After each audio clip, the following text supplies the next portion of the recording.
Welcome to the Real Film Nerds Podcast.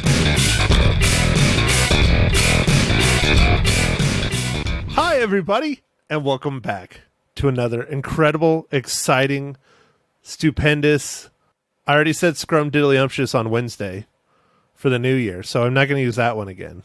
Beauty Miss? There we go. Beauty Myth. I don't think that's a word. I don't care. I'm going with it, Mike. I'm going with it. Okay. Episode of the Real Film Nerds Podcast. My name is Matt, and as you heard, there's my good buddy, my mentor, my long-distance drinking buddy, Mike Talent, who is no longer mysterious. Oh, man. I'm no longer mysterious. Okay. Just Mike Talent. 154 episodes in, you are not mysterious anymore. I'm sorry. Everybody knows who you are. They know your quirks, and they know what rock concerts you go to. Oh, all right. Dang it. So, Mike, for Real Film Nerds Podcast episode number 154, we are doing a Tributary. What movie are we talking about, Mike? Or shall I say, Michael? So nice, Matt. Nice segue there, Matt. We are talking about Six Underground. And this movie is found on Netflix. On the old internets. Yeah. Do you want me to start the rundown, Matt? Sure, Michael. Why not give us the rundown for Michael Bay's Six Underground? Yes. So, like Matt said, this movie is directed by Michael Bay. Its writers are Paul Wernick and Rhett Reese. It's starring Ryan Reynolds, Melanie Laurent, Manuel Garcia Rofel, Ben Hardy, Andrea Arino, Dave Franco, Corey Hawkins. And for the summary, Matt, I wrote this one again, so I think you're going to like this one. I'm excited. I'm really looking forward to this segment. You need to start sending these to me so I can put them on the website instead of just copying and pasting our unofficial sponsor of the Real Film Nerds Podcast, Information World, the Internet Movie Database. Ah, okay. Well, so maybe I'll do that after this one. All right, so this is Fast and Furious, but Michael Bay version. A movie about an elite group of people, mercenaries, running jobs, and all the action that happens. That's pretty much it. With Michael Bay. No, I said Michael Bay version. I know, but I'm just trying to get some more Bay in there. Oh, okay. More Michael Bay. Yeah, you can never have too much Michael Bay. Hey, he directed The Rock, which we love. Welcome to The Rock. Yes, that was a very good one. Now, what episode is that, Mike? Oh, I don't have it off the top of my head. Do you have it? You're cheating. You have it. No, I don't. No, it comes off like I'm cheating that I have it. No, I don't have it open. And I can't type because I believe in the clicky keyboard. So it'll make lots and lots of wonderful noise that I will have to edit out. So I'm not going to do it. Ow. But it's Real Film Nerds episode. Blah, blah, blah. Are you going to dump over that? No. Oh, jeez. I just said it really fast. Use the Googles like everybody else. Jesus. Nobody thinks anymore. Our brains are now called Google. Well, yeah. Or Alexa, right?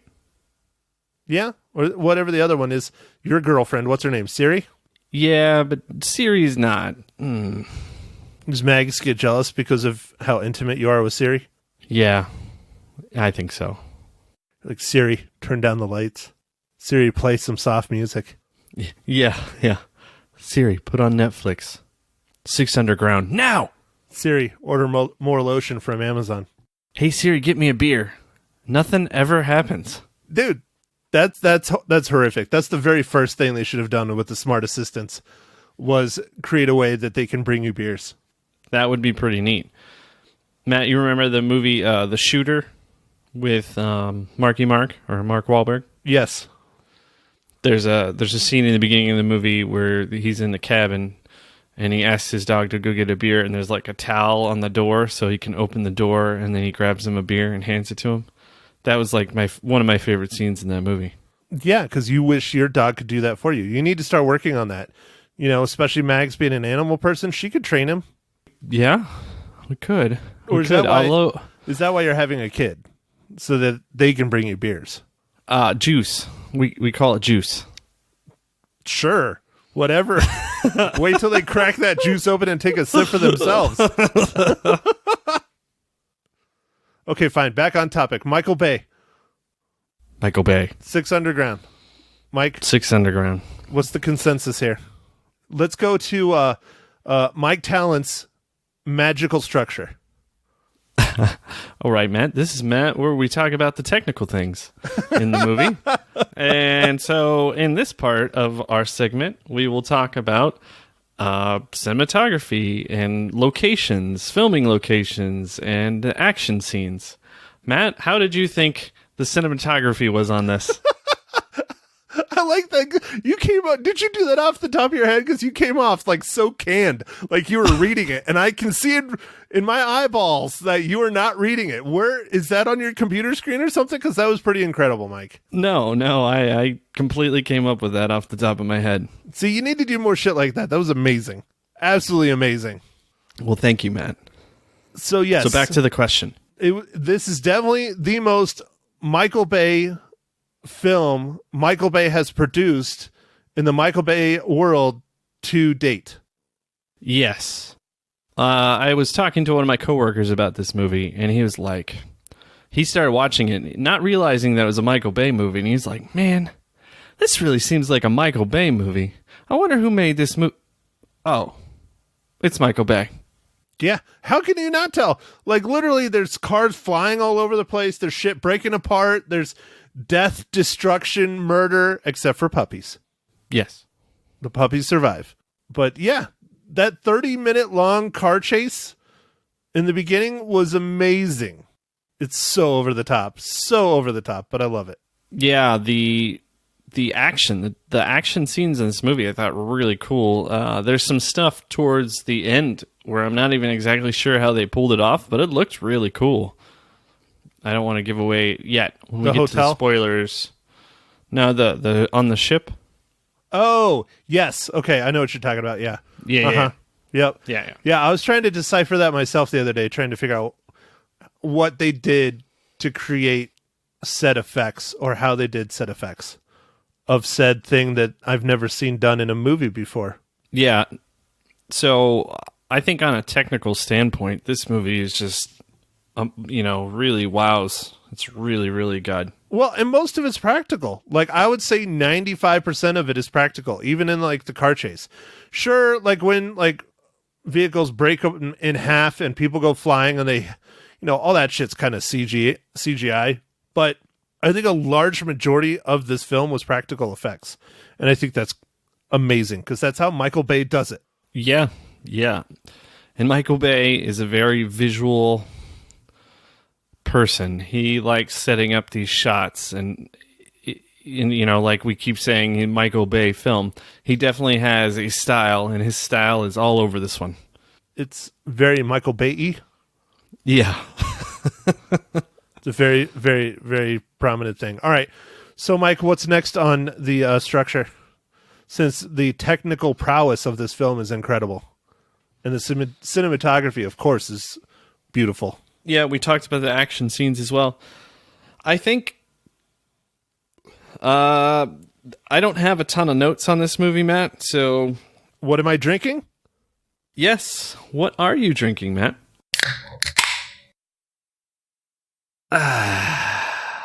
Well, Mike, thanks for asking.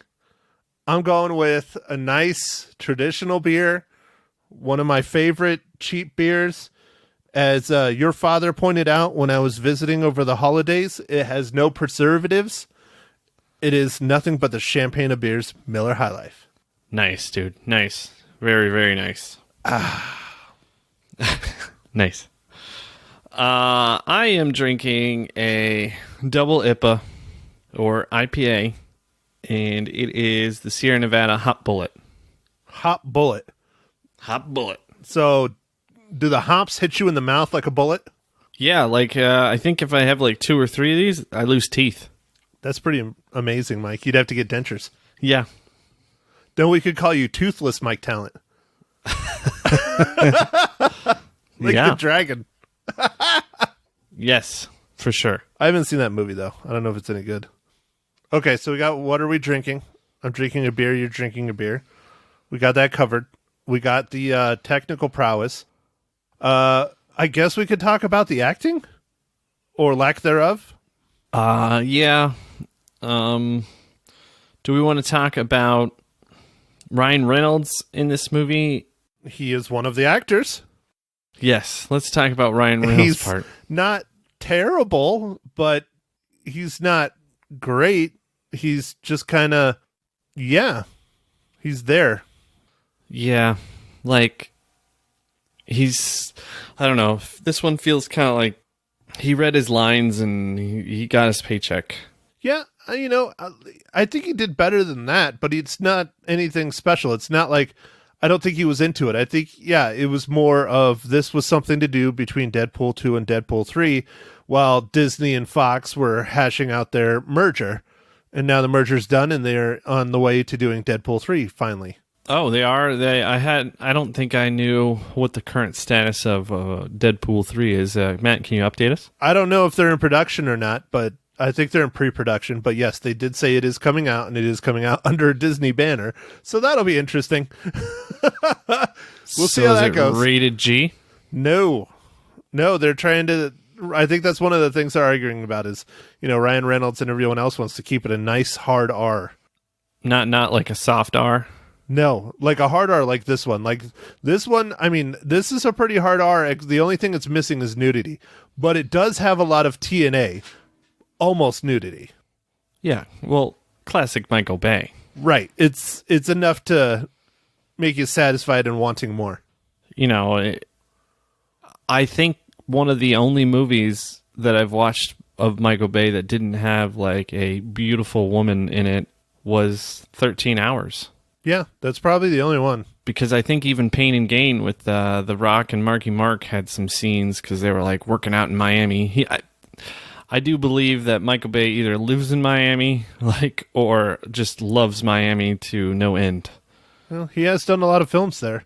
And is he doing the new Bad Boys that's coming out?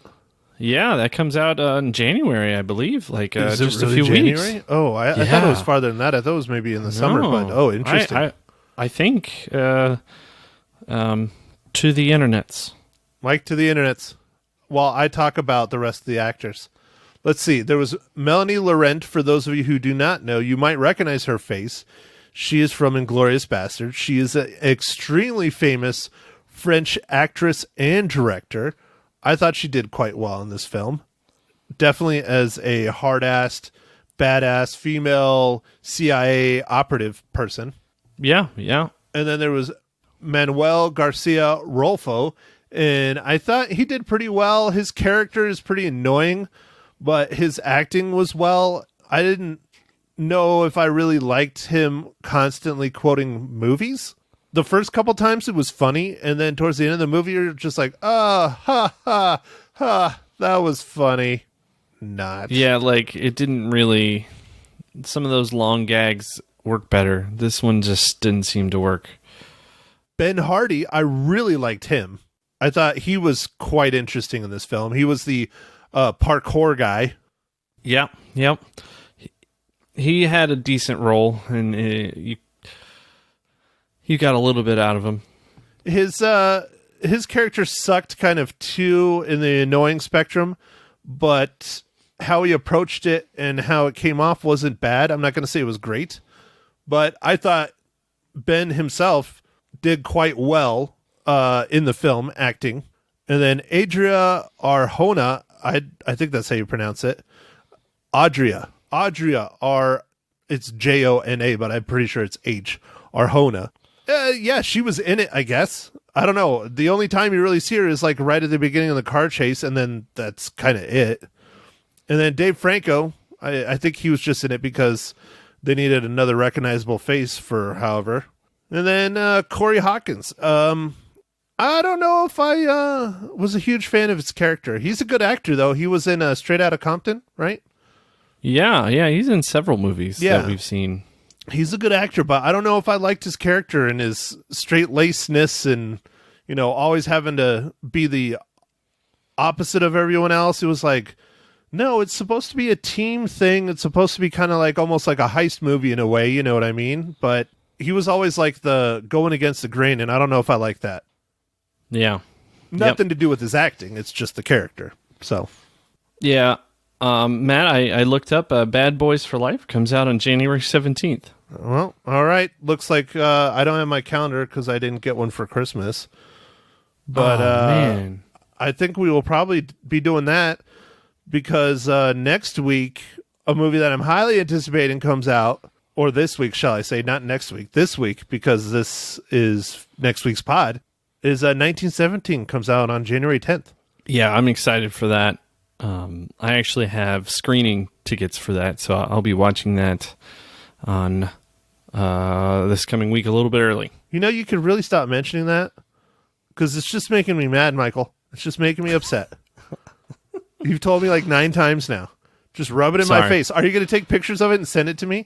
Let me guess. Or are you going to do like when you went to the concert and take a picture of you and Mag sitting there together? Hey, look where we're at. Yeah. That's it. I'm going to start doing that to you. I'm going to start taking pictures of myself doing things and sending it to you.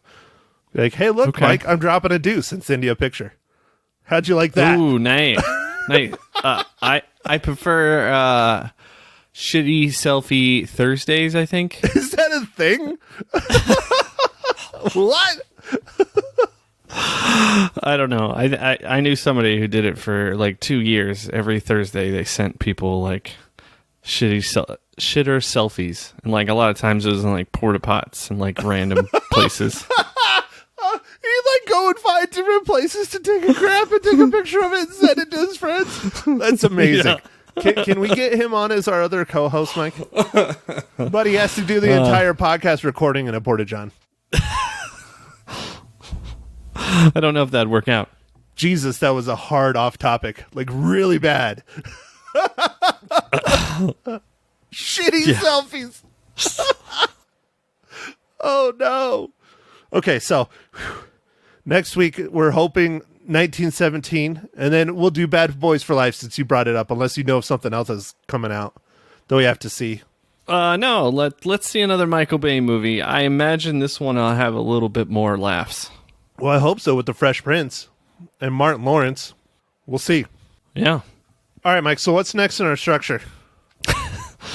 I think you asked me about a certain tie-in. Oh, okay. Are we to that already? I believe so.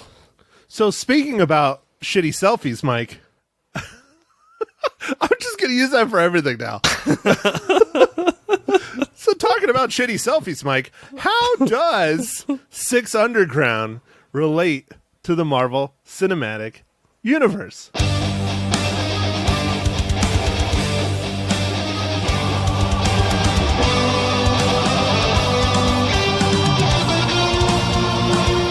Well, thanks for asking, Matt. So Corey Hawkins, his character, a.k.a. Seven, was in Iron Man 3 as a Navy. It just says Navy op, so I don't know. Navy operations person? I don't know. Means extra. Iron Man 3, it was probably like one of the times he went to a base or something like that and was working with Rhodey, Colonel Rhodes. Oh yeah, yep. I thought you were going to just pull the Ryan Reynolds is Deadpool, and Deadpool's now in the Disney Marvel Cinematic Universe, because I don't think they're going to like start over. I think they're going to count Deadpool 1 and 2, but I don't know if they're going to officially accept him into the Marvel Cinematic Universe either. So I don't know. We'll see. We'll see how that goes. Yeah, so that's kind of why I didn't say that, because I it's kind of a weird. Well, that means spoiler time, Mike. Yes. So Matt, let's talk about that favorite thing that you love to talk about movies, the story. Or as in this movie, there is no story whatsoever. Yeah, it's actually pretty amazing. This movie's 2 hours and there's barely any story. Well, okay, the first half of the movie, there's basically no story. The second half of the movie, it starts developing a story, and then the movie just ends. Yeah, and like part of the reason that this made me compare it to Fast and Furious, which, if you can believe it, people, has way more story than this movie. A lot more, yeah. Yeah. Was there the mention of like, oh, we're family and all this family stuff, but like, I didn't feel a lick of emotion for any of those scenes. Like, maybe just a tad? I don't know. Like, it was, I don't know. Yeah, there's supposed to be this badass group of mercenaries because they're not really former military. They're not really former police officers. I mean, the one guy is you find out later, 7 is, that's the whole reason why they brought him in, is because he was basically a badass. And there's the chick from the CIA, but they're not really like melding well as a team. Like, nobody knows shit about anyone else. Nobody really cares about anybody else. They all, couple of them sleep together, and that's about it. And it's just like, I don't, honestly, spoilers again, when Dave Franco's character dies at the beginning, I'm just like, okay, that sucks. He was kind of a big name and he's gone, but I didn't care. And honestly, I wouldn't have cared if Ryan Reynolds' character would have died in the movie. Honestly, it was just, I had no emotional attachment to any of the characters whatsoever. I had no idea why they were taking it upon themselves to overthrow a government.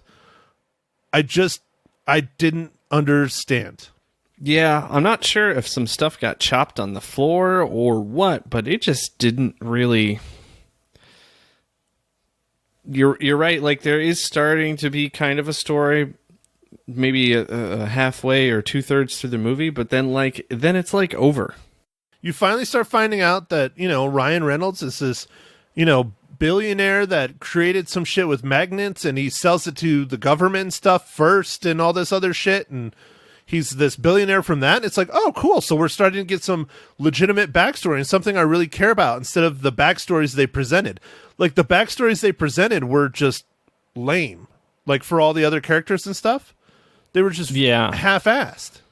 And it was kind of a weird way of doing it, where in the chase scene that lasts like 30 minutes or whatever in the beginning, it's like it goes into each character that's in the car, like kind of one by one. And it's kind of, I don't know. It was a weird way of doing it, I thought. It was an awful way of doing it. Now, I will say, I'm biased as hell on this, but one of the scenes that I really loved, even though it was fake as shit, was, Ryan Reynolds' character flying Edge 540. I'm pretty sure that was Kirby Chambliss. I'm pretty sure, because he was rocking a Red Bull helmet, even though it was Ryan Reynolds. I'm pretty sure it was Kirby Chambliss was flying. And I think that was here, possibly over Lake Mead, but I didn't look up the filming locations. Oh, cool, man. Because Kirby Chambliss lives outside of Tucson. He has his own runway. His front driveway on his giant, I don't know how many acres his land is, but probably at least 100 acres. His driveway is basically not a driveway, it's a runway. And awesome. He practices his competition flying. He's really well known, not so much for aerobatics. He's mostly known for Red Bull air races. He's one of the handful of Americans that competes in it, but he's a very accomplished aerobatic pilot as well, and I believe he's a full-scale pilot. But anyway, so I figured they probably got him because they're like, hey, we'll give you like a few $1,000 if you fly up here and like hover and do some flips and shit and then fly home, kind of thing. But I don't know. I didn't look. Yeah, no, that was cool. I mean, there's this movie, Michael Bay's definitely got a knack for setting up shots that are like just really pretty. Like, he definitely understands how it will translate in film, and he's really good at that. And like the action scenes, most of the action, like you said, is practical, and it was pretty awesome. Most of it. Well, the car chase, here's a good example of what you're saying, is the car chase. I was thinking the whole time, why the hell are they running around in this bright green Alfa Romeo through, I think it was Italy? Was it Italy? Yeah, I think it was Italy, yeah. Why are they doing that in this bright green car that sticks out like no other? And I'm like, well, it's not because they picked a green car. It's because Michael Bay's like, that's going to look awesome against all these drab browns and blacks and whites. And he's right. It did. It looked pretty sweet. There's a couple shots in that scene with like this fountain, and it's like, it's gorgeous. Like, it's just really gorgeous. Like, they do like these donuts and stuff. It's awesome. And I'm like, well, that's a cool shot, but like this story isn't really starting. Like, it was just kind of depressing because like this movie is great for a lot of things, but it has no story, which is like makes the movie kind of throwawayable. Right. And that's, one of the biggest harps that I always have. And I know you are very similar to me. If the story's garbage, the movie is. I'm sorry. It just is. The visuals, I mean, Michael Bay being Michael Bay is the reason why I gave it the reels that I'm going to give it. But it's still probably too high because, I mean, the story's just crap. Michael Bay, hire the dude that did the Rock story. That was great. It was a good story. It was fun. Yeah. It was that one was a fun one, and he still got to blow up stuff and have all these spinning cameras and like classic like Michael Bay shots, like the slow motion helicopter blades. Oh yeah, like he always has. He tries to squeeze that into I think every one of his movies somehow. Well, that and the TNA, and then the cars flying through the air that are driving on a flat street. Those are like his signature moves. Yep. So, Matt, I just was thinking about this movie, and I kind of feel like there might be a Reservoir Dogs tie-in with this. So, like, in Reservoir Dogs, all the characters are named, like, Mr. Pink and Mr. Yellow and whatever. In this movie, which is about kind of a robbery gone wrong, in this movie, they're not really robbers as much as, like... I don't even know what to call them. Vigilantes? Maybe even like... Yeah, mercenaries, but mercenaries do it for money. Well, clearly the other people are doing it for money. So mercenaries or vigilantes, yeah, I think that's pretty decent. Because they're not sanctioned by anyone. They're kind of doing whatever the hell they want, which is kind of a scary thing to think about. That, if I have a few $1 billion, I can go overthrow a freaking government in a country? Nah. Nah. Yeah. But like all the characters' name were like 1, 2, 3, 4. I almost feel like that's kind of a similar like a little thing, homage to Reservoir Dogs. Yeah, maybe, and like loosely, like. Yeah, I see it. I don't know. I see it. I was just thinking that. All right, so I got one I want to discuss, Mike. Okay. You alluded to it earlier. The ending scene, the hotel scene in Hong Kong. That hotel was freaking amazing. Oh, yeah. With the pool and stuff. Oh, my gosh. That was so cool. And how they shot it. I mean, I really liked it. I really, really liked all those scenes. Really did. I didn't think the final scene, the boat scenes were as strong. But it ended well. It ended really well with all of those things. Okay, go ahead. I'll let you talk about this boat scene. I know you want to talk about that. Yeah, you're right. That hotel was like awesome. Like everything technical about this movie, as far as like all the setup of the shots and all the practical effects, they were all awesome. It was just the story wasn't awesome. Yeah, the story's crap. 100% crap. So on the boat, they have this thing where supposedly they can create these giant magnetic fields and shift everybody's stuff left or, like on one side of the boat or the other.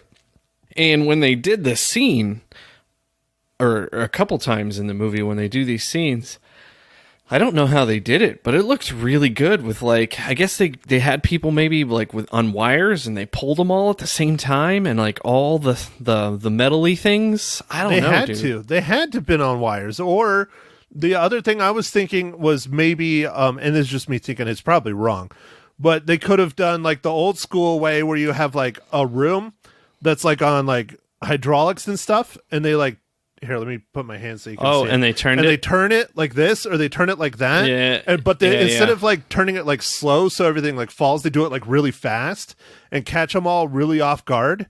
I don't know. That's the only other way I could really think of. But I think probably it would have been safer to do it with wires. Yeah, but it looked like when some of the characters are wearing like bulletproof jackets or whatever, and they're lined with metal,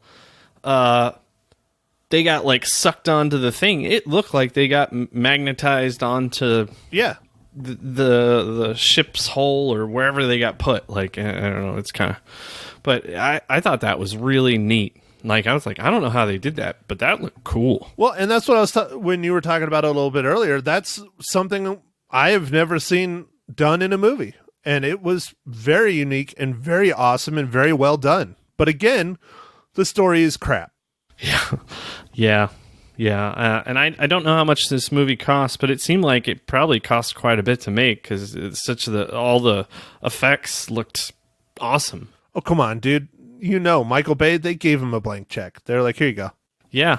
And then, it's like this movie releases on Netflix, and then in the theaters, he's got the new Bad Boys for Life coming out in 2 weeks. So, and this came out about December 17th, I think, on Netflix. Something like that. It was like Something the first or second week, second or third week of 2019. December. Yeah, something like that. It's been a couple weeks. It hasn't been out long, but yeah. This one, I have to say, speaking about theaters, this one is one of those ones I really would like to see in the theater just because of all the action and chaos and madness and over-the-top effects. This is one that definitely would have been better, in my opinion, in a theater. Yeah, I think the colors and some of the effects stuff, like the action, would have been neat to see on a giant screen, like with the digital projectors we have now, and it would have even popped more than our TVs and surround sounds. Yeah, I mean, it still was good. It was still very entertaining, but I would have loved to see it on the big screen for sure. We don't say that all the time, but this is definitely one of those instances where the action warrants it, especially this. I mean, this is definitely like the most crazy Michael Bay film that Michael Bay has ever Michael Bay'd. That was a lot of Michael Baying. I think it's warranted. Yeah, but like I said, man, my coworker, when he watched this, he's like, man, I was just thinking, whoever made this, like, did they work for Michael Bay or like, do they like, is that his mentor? Because like, this is very, it was Michael Bay. What, he just didn't notice it was Michael Bay because there was no Transformers?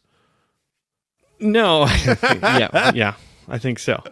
No, I think he's just seen all of his movies and he's like, they're all he has quite the style where he puts everything, like the tones, and like he even made a joke that, because he's a graphics artist, that there's a setting, well, I think it was a joke, there's a setting on one of the softwares that they use that's like Michael Bay, and then like changes all the color saturation and everything. Oh, it's funny.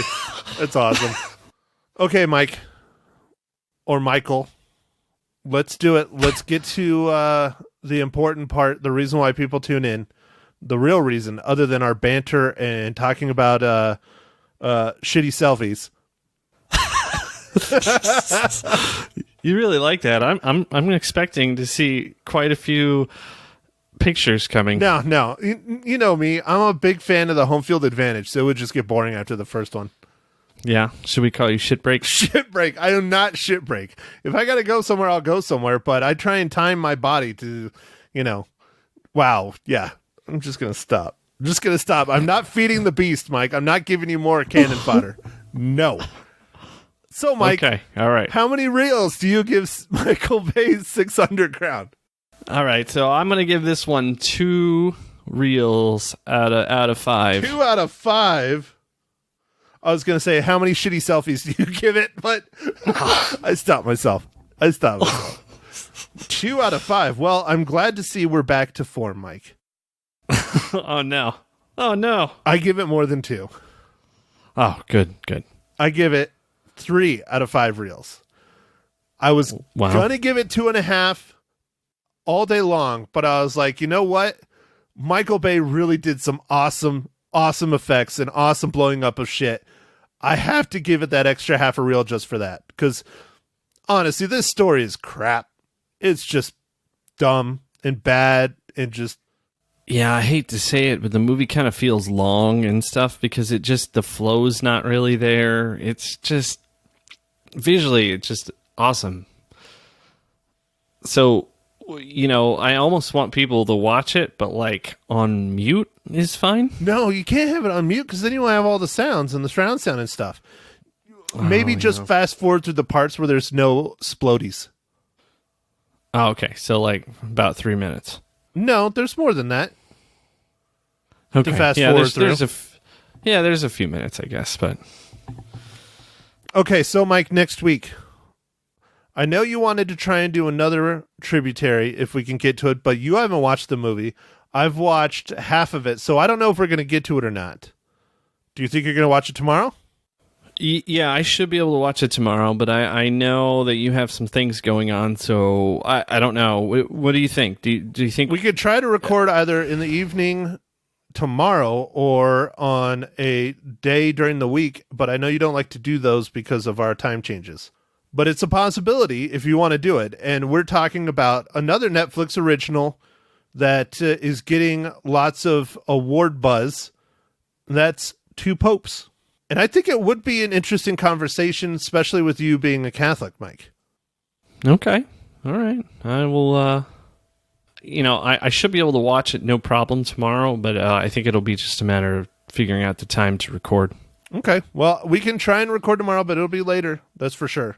So, I don't know. We'll figure it out. So, if we can, our next pod, we're going to try and do another Tributary of Two Popes. But if we don't get it done, guarantee the one after that will be 1917. Yes. Super excited to see that World War I movie.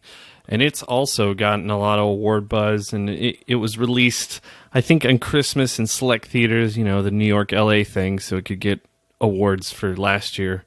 So I've been eagerly awaiting, and I know you have too, Matt. Yeah, World War I is one of those wars that they don't do a whole lot with. It's almost like the forgotten war, even though it was known as the war to end all wars. I studied it quite a bit being a history buff and things. It's fascinating. I don't know if they're going to go much into the history on it. It's more about the story of these two guys, but it's fascinating to think literally before World War I, people were fighting each other on horseback, and they tried to do that a few times in World War I, and it didn't work out so well. It's madness. It's crazy, the things that World War I ushered into the world as we know it, and it's hardly ever talked about, at least in the arts, I guess you'd say. You don't see many films about it. You don't see many TV shows about it. You don't see many video games about it. Call of Duty did, it wasn't Call of Duty, Battlefield did a World War I based shooter, and it was really good. It was really a lot of fun. I have it for my Xbox, and I think maybe Call of Duty did one. I don't know. I don't remember. But yeah, I'm excited to see more stuff done on World War I, and hopefully this will spawn more. But typically, everybody does World War II. Yeah, I think it's because we know a lot more. Like, it's been so long now. I mean, it's already over 100 years. Right. Over 100 years since the end of World War I. Right. And I think that's one of the reasons why we saw so much World War II stuff, because the Greatest Generation was still with us for a very long time. They're quickly leaving this planet, but the World War I generation, I mean, it really was detrimental. It wiped out millions and millions and millions of people. So did World War II. But anyways, I'll stop. Okay, so possibly Two Popes, definitely 1917.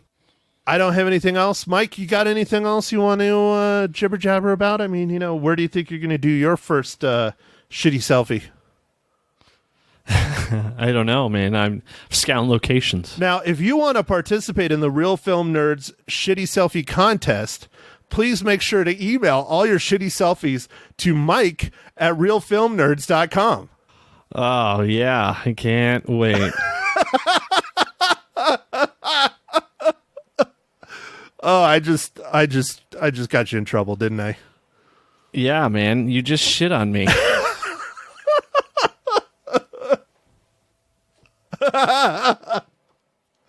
Oh, Mike.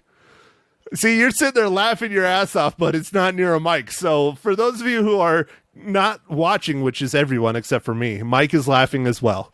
So anyways, all right, I'm done. I'm going to stop it. I'm going to stop it, Mike. I'm going to stop talking. Okay. All right. Well, Make sure to follow us on the socials, the Facebook, the Gram, the Twitters, and we'll catch you on the next pod.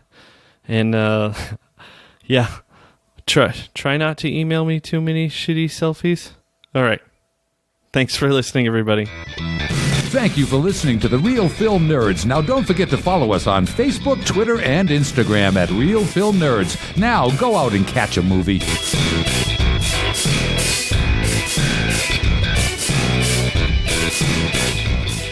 Joining me in studio now on Magic 99.1, I have Matt Hinshaw from the Real Film Nerds podcast on Magic 99.1. Did I say that twice? I don't know. Okay, it really doesn't matter, does it? Yes. Say Magic 99.1 3 or 4 times, then you're golden, right? You know what? In a morning, I probably say it 90 times, but that's my job. I think we need a count. You need to have someone that's going to call in and tell you exactly how many. Me? I think you should count tomorrow morning. I don't get up, Get up at 6 a.m. and start counting. Oh, no. No. I have a hard time getting up for this one. I hear you. All right, so you saw a couple of movies over the weekend? I stayed home and watched a bunch of Netflix, and it was delightful. Good. What did you see? All right, so the two I'm going to talk about, yes, I'm going to talk about two since we're off next week, or I'm off next week. Right, you are, because I'm off next week. Because you're off, yeah. That's right. Which sucks, because like next week, 1917 comes out. I know, and I can't wait. That's one of the most highly anticipated films for me. You'll have to talk about it on your podcast. People will have to tune in. We'll definitely talk about on that, all right. for And then sure. we'll talk about it when I get back. Okay, sounds like a plan. Okay, what did you see? So I saw two. I saw Michael Bay's most Michael Bay film that Michael Bay has ever made, called Six Underground, starring Ryan Reynolds. Okay. And then the other one I didn't know much about, but my co-host talked me into watching it because it's getting lots of Golden Globe and Academy Award buzz, is Two Popes. Oh, how was Two Popes? Fantastic. I'm intrigued. I really liked it. Well, Anthony Hopkins looks just like the Pope. Anthony Hopkins knocked it out of the park, and then Jonathan Pryce. Yes. Am I getting his name right? I think so. He won Jonathan Best Pryce. Supporting Actor. He was incredible. Really? He was better than Anthony Hopkins. Yeah? It was not what I thought it was going to be. I thought they were going to talk a little bit more about, the controversies in the Catholic Church and all that stuff, and that is totally not what it is. Thank goodness. It is. There's bits and pieces of it, but it's more about the polar opposites that Pope Benedict is versus Pope Francis. Pope Francis. Yeah, Yes. I always want to say Francisco, and that's not right. Right. But they're complete polar opposites. It's based on true events, but they come together multiple times before Francis and the vote and everything converges, and they talk just constantly. And it's a heavy dialogue film. Yeah. But it's gorgeous. It's well acted. It's, again, heavy dialogue, but I like that sometimes. And it is on Netflix. It is on there. Netflix, yeah. Okay, Yep. good. I'm going to And watch that one. Real quick, I give it 4 out of 5 reels. You do? I really enjoyed it. Okay, yeah, I thought it was good. great. Excellent. Now, Six Underground, that's another story. Yeah. If you like Michael Bay, Yeah. you like explosions, Yeah. and you like cars flying through the air for no reason. Right. And Who doesn't, Matt? Come on. honestly, seriously, it is a really, really fun movie. And some of the stunts he does, they're all practical. They are so over the top. It's just incredible. And Michael Bay just he does more realistic-ish stuff in a way. Like, all these car chases and things are blowing up, and he's hitting bystanders and like flying through the air. Like, they don't do that. Like, for some reason, bystanders are magically not there in a lot of action movies. Right, not in this one. Not in Michael this Bay's one. just like, we're going to take them all out. Oh my gosh, I love it. So not dialogue heavy, this one. Action heavy. Six Underground, I think there was a story in there somewhere. Where I don't know. One big crash, huh? Yeah, towards the end, the story starts coming out, and then the movie ends. Okay. So it's just, I can't say it's a great movie.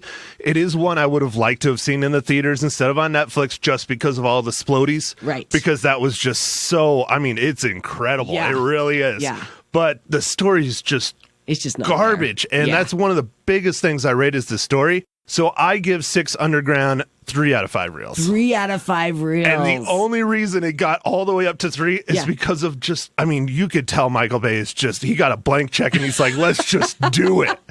So it sounds like fun to me. I might it's check so that one much out. fun. Okay, very good. You guys catch Matt's podcast. It's called The Real Film Nerds, and you can get it everywhere that you can catch podcasts. Thank you for coming in, Matt. Thanks again, Lisa. You're welcome.